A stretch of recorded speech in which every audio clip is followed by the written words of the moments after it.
Ramayapatnam port కోసం భూములు ఇచ్చిన నిర్వాసితులకు అన్ని వసతులతో పునరావాస కాలనీలను ఏర్పాటు చేసి ఇస్తున్నట్లు రాష్ట్ర రోడ్డు భవనాలు, మౌలిక సదుపాయాలు, పెట్టుబడుల శాఖ మంత్రి బీసీ జనార్దన్ రెడ్డి చెప్పారు. కర్లపాలెం నిర్వాసితులకు రావూరులో కేటాయించినటువంటి పునరావాస కాలనీని స్థానిక శాసనసభ్యులు ఇంటూరి నాగేశ్వరరావు, జిల్లా కలెక్టర్ పి రాజబాబు, రాష్ట్ర మ్యారిటైమ్ బోర్డు చైర్మన్ దామచర్ల సత్యనారాయణలతో కలిసి గురువారం ఆయన ప్రారంభించారు. అనంతరం నిర్వాసితులకు ఇళ్ల పట్టాలను వారు అందించారు. ఈ సందర్భంగా నిర్వహించినటువంటి కార్యక్రమంలో మంత్రి మాట్లాడుతూ R&R కాలనీలో ఇళ్ల పట్టాలిచ్చే అదృష్టం నాకు రావడం సంతోషకరం. ఇంతమంది నిర్వాసితులకి న్యాయం చేయడం కూటమి ప్రభుత్వానికి మాత్రమే సాధ్యం.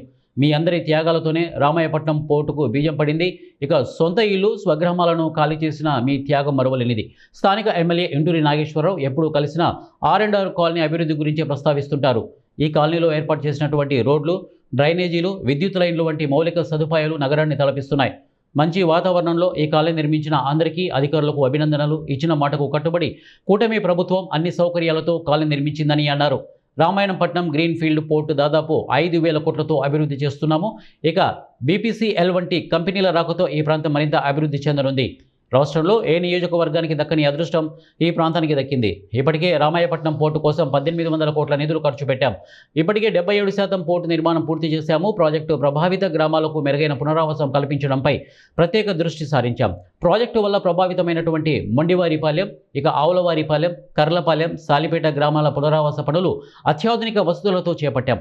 ఇక మొండివారిపాలెం మరియు ఆవులవారిపాలెం గ్రామాలకు చెందినటువంటి 220 నిర్వాసిత కుటుంబాలకు 23.08 ఎకరాల్లో పునరావాస కాలనీ నిర్మాణం పూర్తి చేశాం. ఇప్పటికే ఆయా కుటుంబాలు అక్కడ నివాసం ఉంటున్నాయి. కర్లపాలెం గ్రామానికి చెందినటువంటి 371 కుటుంబాలకు 43.67 ఎకరాలు మరియు సాలిపేట గ్రామానికి చెందినటువంటి 84 కుటుంబాలకు 8.26 ఎకరాల్లో నూతన R&R కాలనీలను అత్యాధునిక వసతులతో ప్రభుత్వం సిద్ధం చేసింది. ప్యాకేజీలో భాగంగా ప్రతి కుటుంబానికి ఇల్లు నిర్మించుకోవడానికి 5 సెంట్ల స్థలాన్ని కేటాయించాం.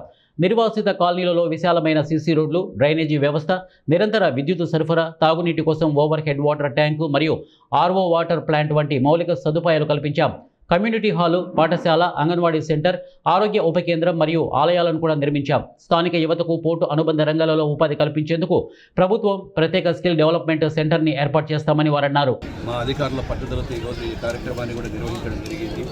ఏదైతే ఈ కాలనీ వచ్చిన తర్వాత ఇక్కడ రేపు రాబోయే కాలంలో ఇండస్ట్రీస్ కూడా ఇప్పుడు BPCL కావచ్చు, ఇండస్ట్రీస్ కావచ్చు, ఇవన్నీ కూడా త్వరలో వస్తున్నాయి.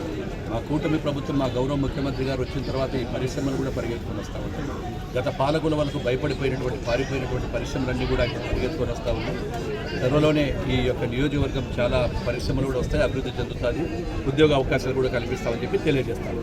సార్, మీరు 2024 జూలైలో మీ ప్రభుత్వం ఏర్పడిన తర్వాత రామాయపట్నం పోర్టు పరిశీలన కానీ వచ్చారు సార్. అవును. 2025 కల్లా పోర్టు పనులు దాదాపుగా పూర్తి చేస్తామని చెప్పారు. ఇంతవరకు ఒక అడుగు కూడా ముందుగా పడట్లేదని అన్నారు. ఇందాకే చెప్పారు, కొన్ని అక్కడ ఉండేటువంటి గత ప్రభుత్వం చేసినటువంటి పాపాలు ఏవైతే ఉన్నాయో, ఒక కాంట్రాక్టర్ను బెదిరించి వాళ్ళని తీసివేసి మళ్ళీ ఆ యొక్క నిర్మాణ సంస్థలు నిలిపిపోవడంతో, కోర్టు కేసులు కొన్ని ఉండడంతో వాళ్ళన్నీ కూడా పరిపించి మళ్ళీ ఒరిజినల్గా కాంట్రాక్టర్ ఉన్నారు, వారికి ఇవ్వడం జరిగింది. ఇప్పుడు తొందరగా పనులు పెట్టి ఖచ్చితంగా డిసెంబర్ ఆఖరికి కూడా కంప్లీట్ చేస్తాం. ఇప్పటికే 74% అయిపోయింది ఖచ్చితంగా కూడా. ఎందుకంటే కోర్టు కేసులు కదా, అది మేమేం చేయలేని పరిస్థితి. అయినా గౌరవ ముఖ్యమంత్రి గారి చొరవతో వాటిని కూడా మేము కంప్లీట్